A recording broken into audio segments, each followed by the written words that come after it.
coming down my nose, down my chin, and it was one of the happiest days of my life. That's because I just scored a touchdown and beaten my twin brother in tackle football inside of our house. So I was like this. Okay. I think I was reminded of that story today because it's the first night of the NFL season.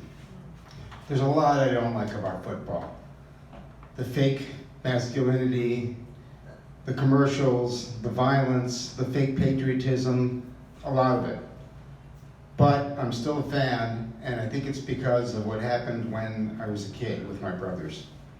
We used to play a game we called side football, and it was kind of like this. If you look at these columns here, on the side of our house, just to the left of the house, was a bush.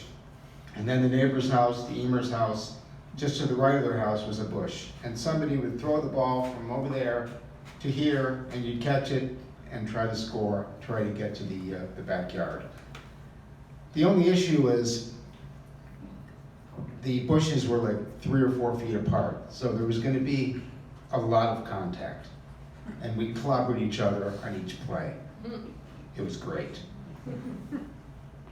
And then we'd play this all the time, and we'd roll around in the snow or in the mud, and then we'd go into the house, and my mom, who was very calm and peaceful, would say, "What are you doing? You can't come in the house like that. You have to take off these clothes. Don't play that game again."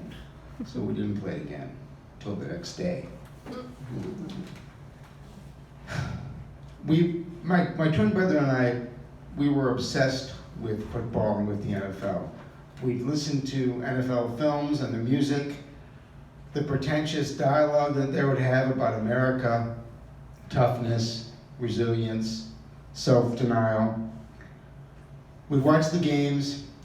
We would quiz each other on every aspect of every statistic. He could come into a room and say, Chiefs 23, Vikings 7, and I would know that would be the score of Super Bowl number 4.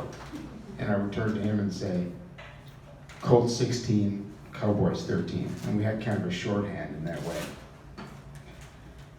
Anyway, at night, we created another football field.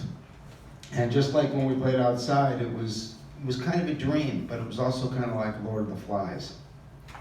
And we would separate our beds by about 3 feet, and that would become a complete tackle football field. But we were lucky because we were kids number 4 and 5, which meant that my parents were no longer interested in any kind of supervision.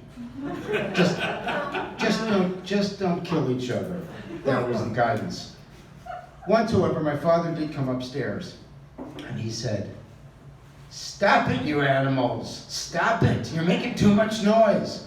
So we stopped, and he went downstairs, and we started to play again. Now, my twin brother had the hardest head of anybody on the planet. And we're playing in the bedroom, and he crashes into me right on the bridge of my nose, and I pass out for 3 seconds. And I wake up, and we keep playing. And I got this welt on my forehead the size of an 8-ball for the next month. Still have pictures of it. But I realized at that time that we were going to keep playing because we had each other and we cared about each other. Yeah, there were going to be some blood and some broken bones. Okay, so you deal with that. And we kept playing, and he's still my best friend. So, years later, I became a parent, and I knew I had to be, gentle and be an example for my kids, but I also had to teach them about tackle football. So one Sunday, it was Super Bowl Sunday, and I was playing football in the living room with my youngest, Asher, who was 2 years and 8 months old at the time. And I was getting all geared up for the Super Bowl. It was the Steelers against the Seahawks. Scott can tell you about the game later. 21-10 final, by the way, Steelers. And me and my kid are playing, and my kid is holding the football and trying to get by. And every time they get by, I pull them back hugged them, kissed them, and it was just a beautiful game to play, okay? And we just kept doing it, and we're laughing. But then we both kind of got more serious, and I'm thinking to myself, do I need to let my 2-year-old like pass by and get a touchdown? Like for their self-esteem or something, you know? It's the 21st century.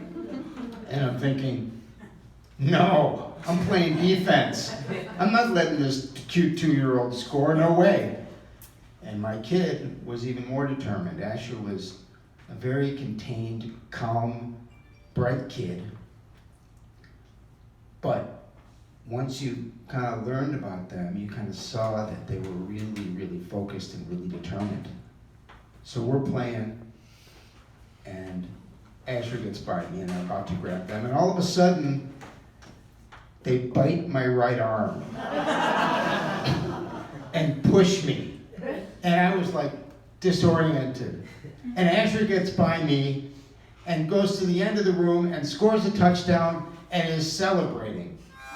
And I'm stunned, and I'm looking at them, but I'm also thinking, my God, I am so proud of this kid. They're going to be a football player. So, on Sunday, I'm going to watch the Bears and the Packers. You have to do that in Chicago. It's not what you call an option or a preference. It's the law. You have to watch the Bears, the Packers. And I'm going to think about my twin brother. And I'm going to think, if he's in Eugene, Oregon, if he was here, I would say to him, do you remember that time you bloodied my face and I scored a touchdown and won the game? And I know he'll look at me and say, yeah, I remember. You were lucky. Thanks.